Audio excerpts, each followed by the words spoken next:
পাপী আবার চালাক হয় কেন? অপরাধী চালাক হয় কেন? পৃথিবীর কোনো ডিকশনারিতে চালাকের পরিচয়ের মধ্যে কোথায় তুমি দেখান, আপনি একটা ডিকশনারি দেখান, অভিধান বাংলা ইংরেজি কোন ভাষায় কোন অভিধানের মধ্যে লিখছে যে চালাক বলা হয় তাকে, মিথ্যা কলা সুন্দর বলে যে, এটা লিখছে কোথাও? যে বাটফাররে কয় চালাক, সিটাররে কয় চালাক, সুদখুরকে বলে চালাক, ঘুষখুরকে বলে চালাক, বেহায়া নারীকে বলে চালাক, মদখোর, গাঁজাখোর, ফুট্টাখোর, বাবাখোর, ডাইলখোর, ইয়াবাখোর, হারামখোর, এই নাফরমানকে চালাক বলে। এটা কোথায় লিখছে?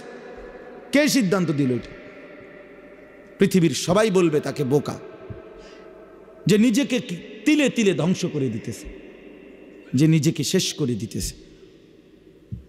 মদের বোতলে নিজেরে শেষ করে দিছে, নারীর আড্ডায় নিজেকে শেষ করে দিছে, জিনা ব্যভিচারের নগ্নতায় নিজেকে শেষ করে দিছে, উলঙ্গ ছবি আর নর্তকী দেখতে দেখতে শরীর, স্বাস্থ্য, জীবন, যৌবন, রুচি, বিবেক সব শেষ করে হাইওয়ান, জানোয়ার, কুকুর, বিড়ালের মতো জিন্দিগি কাটাইতেছে।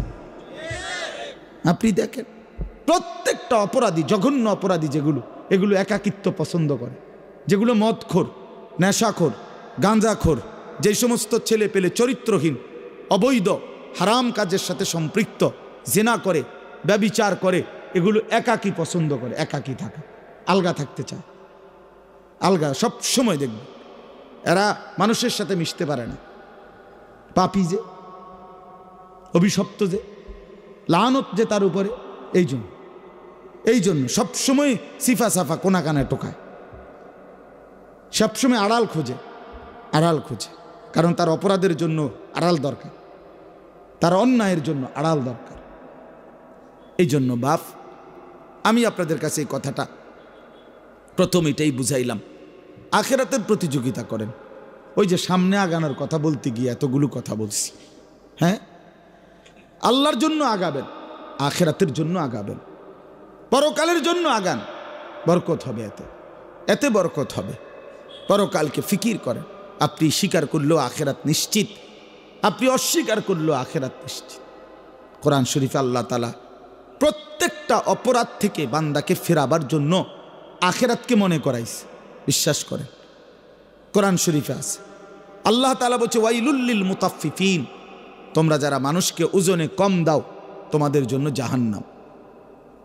আল্লাযীনা ইযা ক্তালু আলান নাসি ইস্তাওফুন, আল্লাহ বলেন এরা এমন নাফরমান যে এরা নিজে যখন নেয় তখন পূর্ণ নেয়, ওয়া ইযা কালুহুম আও ওয়াজানুহুম ইউখসিরুন, কিন্তু অন্যকে যখন দেয় তখন কমায় দেয়। নিজে নিলে 60টায় এক হালি, মানুষেরে দিলে আরেকজনরে দিলে 3টায় এক হালি।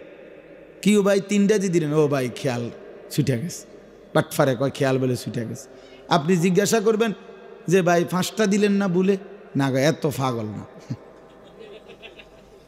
পাগল হইল এত পাগল ভাববেন না, 3টা পর্যন্ত পাগল হয় কিন্তু 5টা দিয়ে পাগল হয় না।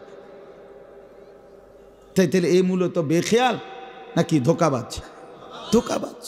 ধোকাবাজ।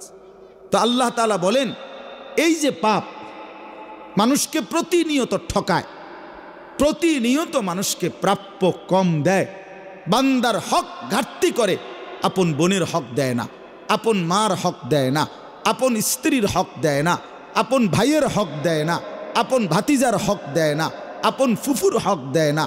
কতজন তার কাছে সম্পত্তি পায়, নাফরমান সবটা পারে না, দুনিয়াটা রাক্ষসের মতো গিল্লা খায়। এই যে প্রতিনিয়ত অন্যকে ঠকায় যারা, আল্লাহ বলছে তাদের জন্য জাহান্নাম। তো এরপরে আল্লাহ একটা কথা বলছে আশ্চর্য, খেয়াল করে শুনেন। আল্লাহ তাআলা বলেন আলা ইয়াযুন্নু উলাইকা আন্নাহুম মাবউসুন, এই বান্দা এমন নাফরমানি যে করছো, তুমি কি ভেবেছো তুমি কি হাসরের ময়দানে আল্লাহ পাকের সামনে দাঁড়াইবা না?